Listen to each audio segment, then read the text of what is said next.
you. Yeah, I haven't been up here in like 5, 6 years.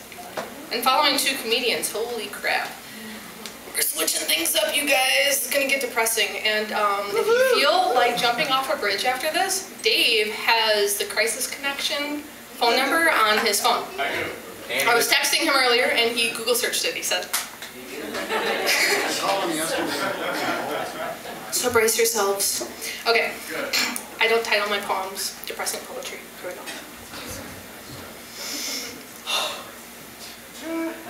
It comes to me in frames, followed by the next thing I know and the next thing I know, followed by my body feeling weightless, carried in arms, face lifted up to stars moving through the sky. The next thing I know, all the joy has been replaced, and reality bangs against the inside of my bowels. The space next to me in bed is cold, and my heart feels very sore.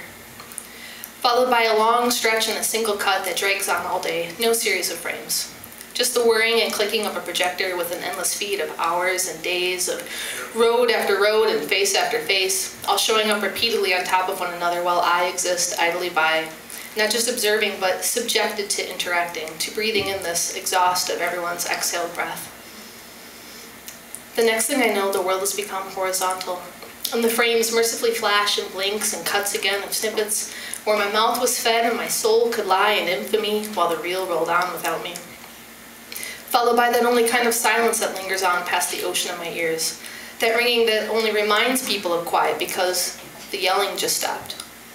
I stopped. Followed by the next thing I know, and the next thing I know was all this ink being washed from my skin in rivulets of wine and shame. 1,000 sorries for moving on, but you can think of me in a series of frames.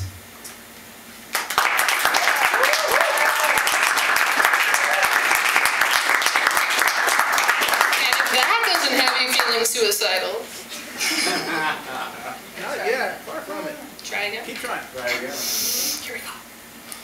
I'll rock you, slowly, with the sweet taste of copper in my mouth, the warm weight of you nestle in my arms, while the cold metal tickles my tongue and zings the feelings and fillings in my teeth. I'll rock you, while doom-filled bullets keep my jaw from clamping shut forever, and my voice would no longer have this .30 caliber space to hiss out of. You were born on a day when the sky was the gunmetal gray. And I fought hard to make you and keep you when I didn't do the same for another.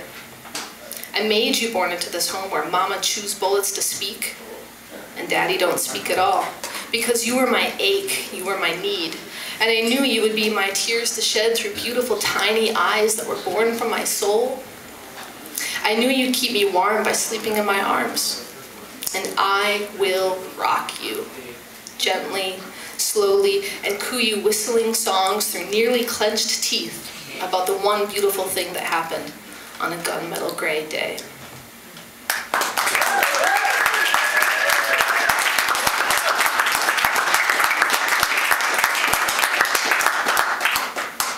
Thank you, guys. Okay, only one more.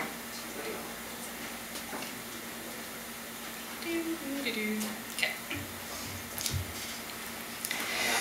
That old crow just can't seem to stop beating its wings against the inside of my chest. A flurry of black feathers and dust I get to cough out of me, that I sweep up into my hands and carry like dead leaves to add to the pile. I hear them rustle as they fall through the air and remind themselves of how it once felt to fly.